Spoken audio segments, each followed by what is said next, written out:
दादी की कहानी। नीम का पेड़ और 7 सवाल। गांव के सबसे पुराने घर में एक नीम का पेड़ था, उतना ही पुराना जितना कि दादी जी की उम्र हो गई थी। कहते हैं लोग कि दादी के पैदा होने वाले दिन ही बाबा ने वो पौधा लगवाया था। फिर से शाम हुई और हम सब बच्चे दादी को घेर लेते। दादी की गोद, नीम की छांव और कहानी का इंतजार करते। उस दिन बारिश रुकी ही थी। मिट्टी की सौंधी सौंधी खुशबू धीमी धीमी आ रही थी। दादी ने चारपाई बिछाई और चारपाई पे बैठते हुए कहा, बच्चों, आज तुम्हें 7 सवालों की कहानी सुनाती हूँ। जो इनका जवाब ढूंढ ले वो कभी रास्ता नहीं भटकता। एक गांव था। उस गांव का राजा, एक दिन उसने ऐलान कर दिया कि मेरे जो 7 सवालों का जवाब दे देगा, मैं उसे अपना आधा राजपाट दे दूंगा। एक दिन सभा लगवाई गई। सभा में हर तरीके के लोग आए, गरीब भी और अमीर भी।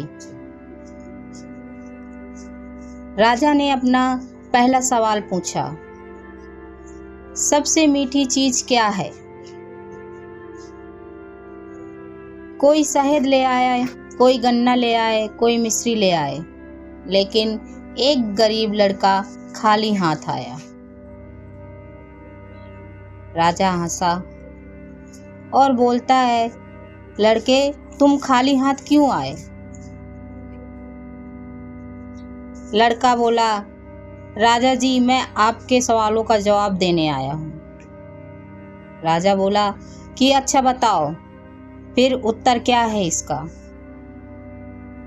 लड़का बोला, महाराज, सबसे मीठी मेरी माँ की बोली है। जब वो थक कर भी मेरा नाम लेती है तो सारी थकान उतर जाती है। राजा एकदम से चुप हो गया। अब राजा को अपने पहले सवाल का जवाब मिल चुका था। पूरी सभा में तालियां बज चुकी।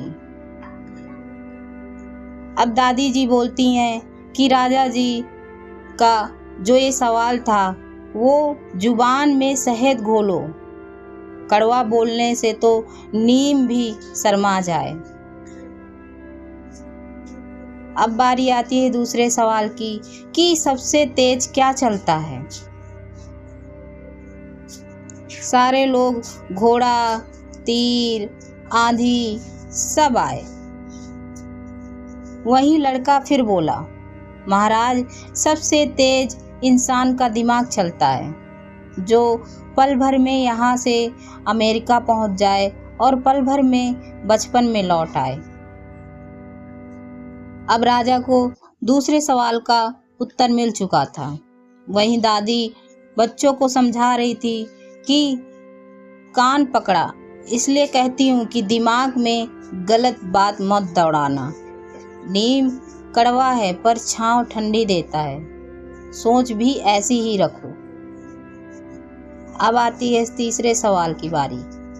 दुनिया में सबसे बड़ा बोझ क्या है? इस बार मंत्री, सेठ, पहलवान सब बड़ी बड़ी चट्टानें उठा लाए। लड़का फिर खाली हाथ आया। महाराज बोले, इस बार फिर तुम खाली हाथ आए। लड़का बोला, महाराज, सबसे बड़ा बोझ एहसान का होता है, जो उतारे नहीं उतरता, और उससे भी बड़ा बोझ किसी का दिल दुखाना होता है, जो मरते दम तक कंधे पर रहता है। राजा को अब तीसरे सवाल का भी जवाब मिल चुका था। दादी की आंखें भर आई। बोली, तुम्हारा बाबा कहते थे कि किसी का दिल मत दुखाना। बच्चों, माफी मांगने से आदमी कभी छोटा नहीं होता, लेकिन किसी का दिल दुखाने से लाख पाप के बराबर हो जाता है।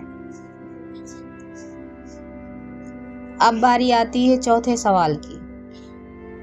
सबसे कीमती खजाना क्या है? फिर से वही सोना, चांदी, हीरा, मोती से लोगों ने राजमहल भर दिया। और लड़का अपनी बूढ़ी माँ का हाथ पकड़कर ले आया। महाराज बोले, इस बार अपनी माँ को ले आए हो? लड़का बोला, महाराज, माँ बाप से बड़ा खजाना कोई नहीं। ये एक बार चले गए तो पूरी दुनिया की दौलत से भी वापस नहीं आती। फिर जब दादी कहानी सुना रही थी तो उसी समय एक नीम का पत्ता टूटकर दादी की गोद में गिरा। दादी ने उसे सहलाया और कहा, देखो बच्चों, पेड़ भी अपने पत्ते गिरने पर उदास होता है, फिर भी हम तो इंसान हैं। अब बारी आई 5वें सवाल की। सबसे बड़ा अंधेरा कहाँ होता है? किसी ने जवाब दिया, अमावस की रात, किसी ने गुफा, किसी ने कुआं, सब बताने लगे।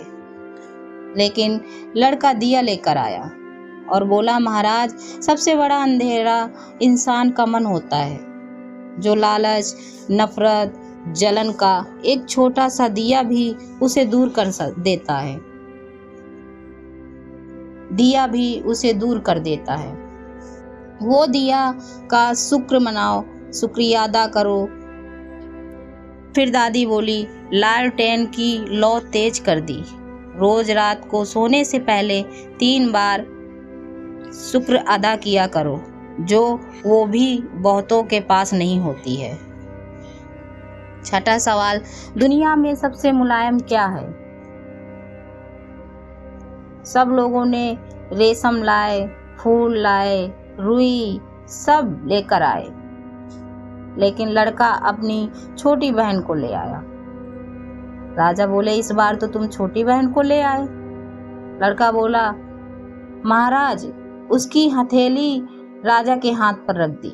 बोला, बच्चे का हाथ सबसे मुलायम होता है महाराज, और उससे भी मुलायम होता है किसी का दिल, जब वो माफ कर देता है।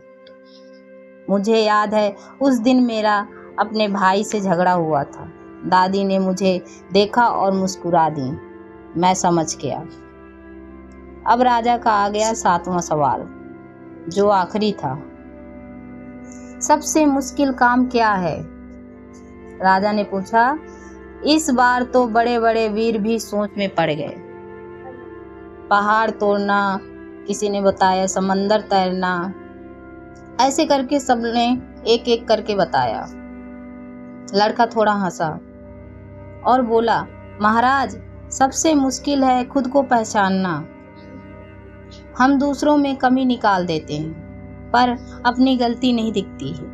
जिस दिन आईने में अपना सच दिखने लगे, समझो जीत गए। अब दादी की कहानी खत्म हो चुकी थी। नीम पर जुगनू चमकने लगे थे। दादी बोली, वो लड़का कोई और नहीं, तुम्हारे बाबा थे। राजा ने खुश होकर उन्हें आधा राजपाट अपना लिख दिया और पूरी जिम्मेदारी भी दे दी। कहा था कि जो दिलों को पढ़ ले वही राजा बनने लायक होता है। हम सब चुप रहे। दादी ने सबके सिर पर हाथ फेरा।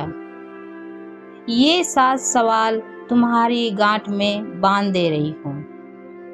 जिंदगी में जब भी भटको, नीम के नीचे आकर बैठ जाना। हवा खुद म खुद जवाब दे देगी। लेकिन आज अब दादी हम लोगों के बीच में नहीं रही। नीम का पेड़ अब भी है, और जब कभी मन भटकता है, हम उसी के नीचे